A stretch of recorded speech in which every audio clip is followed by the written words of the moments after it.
नमस्कार साथियों, मेरा नाम हेमंत कुमार गैरोला, सितारगंज उत्तराखंड से। साथियों, जैसा कि आप सभी जानते हैं कि आज पूरा देश कोरोना महामारी में जूझ रहा है। देश के श्रमिक और देश के मजदूर व देश के किसान किस तरीके से अपना योगदान इस देश में कोरोना महामारी के विरुद्ध दे रहे हैं। साथियों, मैं आप लोगों को बताना चाहता हूं कि देश के प्रधानमंत्री माननीय श्री नरेंद्र मोदी जी ने पूरी देश की जनता से, पूरे देश से एक ऐलान किया था, जिसमें उन्होंने कहा था कि कोई भी अपने श्रमिकों को निकालेगा नहीं, उनको वेतन देगा और कोई भी अपने मकान मालिक जो भी हैं वो उनसे किराया नहीं लेंगे। साथियों, मैं आप लोगों को एक घटना सितारगंज की बताना चाहता हूं कि Gujarat Ambuja export private limited, जो कि सितारगंज सिडकुल में स्थित है, वहाँ के मजदूरों ने कुछ मांगे थी, उनकी जायज़ मांगे थी कि पीएफ के दोनों अंश उनके उससे काटे जाते थे, इंक्रीजमेंट को लेके, तमाम ऐसे मुद्दों को लेके कुछ मांगे उनकी थी, जिसको लेके उनका धरना प्रदर्शन फैक्ट्री से चल रहा है।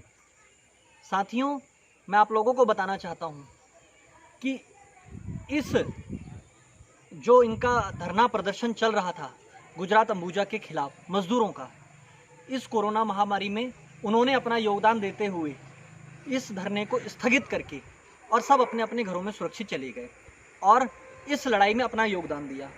तो सर्वप्रथम तो मैं आपको ये बताना चाहता हूँ कि कल की तारीख में उद्योग कर्मचारियों को निकालने के लिए CIA ने सरकार से मांग की।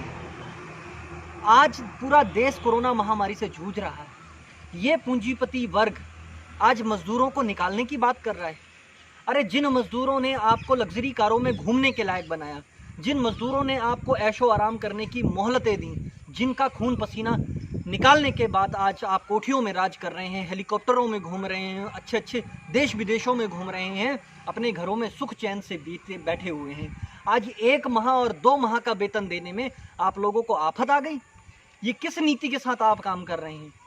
दूसरी बात, आज गुजरात अंबुजा के मजदूरों ने, महिलाओं ने सरकार के आगे मांग रखी है कि जिस प्रकार से इन लोगों ने अपना मामला स्थगित किया, एक परिवार अगर आप समझते हैं मजदूर को अपना, तो 3 माह से 4 माह से जो व्यक्ति आपके यहाँ 10 साल से 5 साल से काम कर रहा है, उस व्यक्ति को इस मुसीबत की घड़ी में रोटी कौन देगा?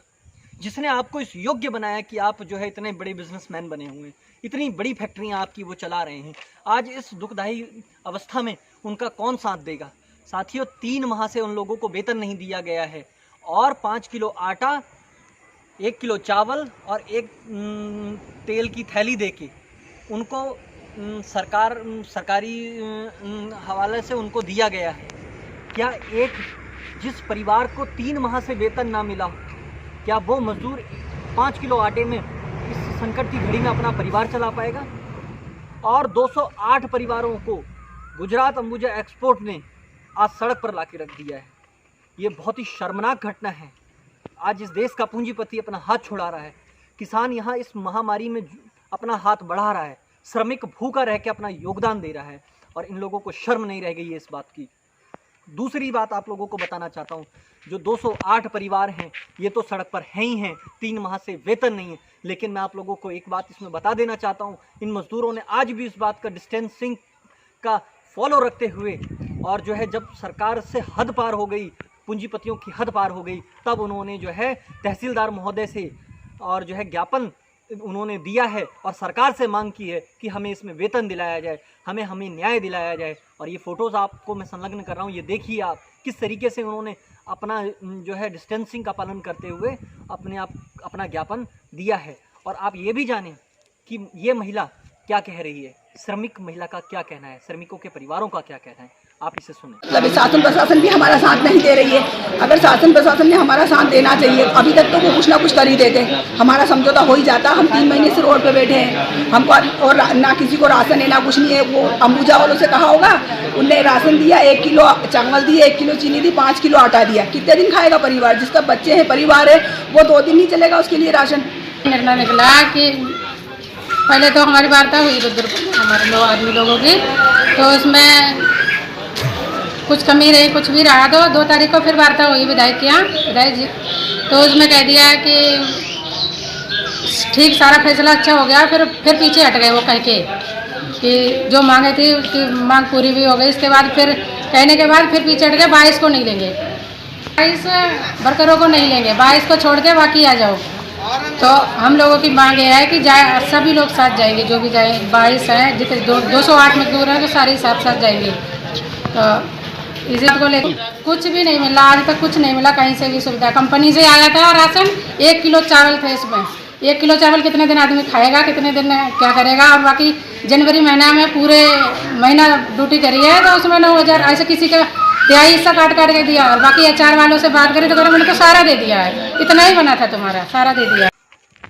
दूसरी बात, मैं इन सारी बातों को आपके सामने रख चुका हूँ कि जिस समय पूरा देश संकट महामारी से जूझ रहा है, वहाँ पर ये पूंजीपति वर्ग अपने कर्मचारियों को वेतन देने के लिए आज हाईकोर्ट जाने की बात कर रहे हैं। मैं आप लोगों से एक उदाहरण देना चाहता हूँ कि जैसे कि अगर एक कमरा मकान मालिक अगर आपसे किराया मांगता है, एक मजदूर से किराया मांगता है, तो क्या करेंगे आप यही ना करेंगे कि आप दरोगा को फ़ोन करेंगे कि सर हमको ये किराया मांग रहे हैं, हम देने की स्थिति में नहीं है और सरकार ने ऐलान किया है, उस पर तुरंत एक्शन होगा। तो यही नियम आज देश के प्रधानमंत्री नरेंद्र मोदी जी ने इतना बड़ा आह्वान किया है मजदूर हित में कि कोई भी श्रमिक को निकालेगा नहीं, उसको पूरा वेतन देगा और उसका वेतन काटेगा नहीं। तो आज इस दुख की घड़ी में ये पूंजीपति वर्ग माननीय प्रधानमंत्री महोदय जी के इस निवेदन को ठुकरा रहे हैं। क्या बदला है मैं जानना चाहता हूँ। क्या फर्क है इनमें और अंग्रेजों में, क्या फर्क था? वो भी तो हमारे देश को लूटते थे। आज हर विपत्ति की घड़ी में हम लोगों का साथ छोड़ते थे, हम लोगों का शोषण करते थे। आज ये क्या कर रहे हैं? आज इस देश की घड़ी में आज देश के प्रधानमंत्री के आह्वान को ठुकरा रहे हैं। मैं सरकारों से मांग करता हूं और राजनेताओं से मांग करता हूं, माननीय सांसद जी से मांग करता हूं, इस राज्य के उत्तराखंड मुख्यमंत्री महोदय से मांग करता हूं कि इस मजदूरों की गंभीर समस्याओं को आप समझिए। और यदि आप इन समस्याओं को नहीं समझेंगे तो आपको इसके दुष्परिणाम देखने होंगे। हम इस कोरोना महामारी में अपना संपूर्ण योगदान दे रहे हैं, लेकिन हम इस नीति के खिलाफ हैं कि जो आज देश के प्रधानमंत्री महोदय के नियमों का उल्लंघन कर रहे हैं, PFII जैसे घोटालों का उल्लंघन कर रहे हैं। और मैं आप लोगों को ये भी बताना चाहता हूं कि उसमें श्रमायुक्त भी थे उस कॉन्फ्रेंस में, और आज ये कह रहे हैं कि हम सुप्रीम कोर्ट जाएंगे, कोर्ट जाएंगे। ये कोर्ट जाने का फैसला है? क्या आपके पास इतना सामर्थ्य नहीं है कि आप 1 माह का वेतन दे पाएँ? साथियों, ये मजदूरों के साथ जो दुर्व्यवहार किया जा रहा है, इस बात को समझने की देरी है। आप लोग समझिए इस चीज़ को। आज इस देश का मजदूर सड़क पर है, इस देश का मजदूर भुखमरी के कगार पे है, और ये पूंजीपति वर्ग 1 माह का वेतन देने के लिए जो है हाईकोर्ट जाने की बात कर रहे हैं, सुप्रीम कोर्ट जाने की बात कर रहे हैं। ये बात कोर्ट की या न्यायालय की नहीं है, ये बात वक्त पर साथ छोड़ने की, इस बात को समझने की ज़रूरत है। और मैं इसी के साथ आप लोगों से इस बात का निवेदन करता हूँ कि आप इस वीडियो को शेयर कीजिए ताकि उन मजदूरों के अधिकारों को जो है उनके अधिकार मिलते हैं। और मैं पूरी सरकार से आह्वान करता हूं, प्रधानमंत्री महोदय से आह्वान करता हूं कि आप जो है इस विषय पर विशेष संज्ञान लें ताकि मजदूरों का शोषण ना हो, मजदूरों का शोषण रुक जाए। जय हिंद, जय भारत।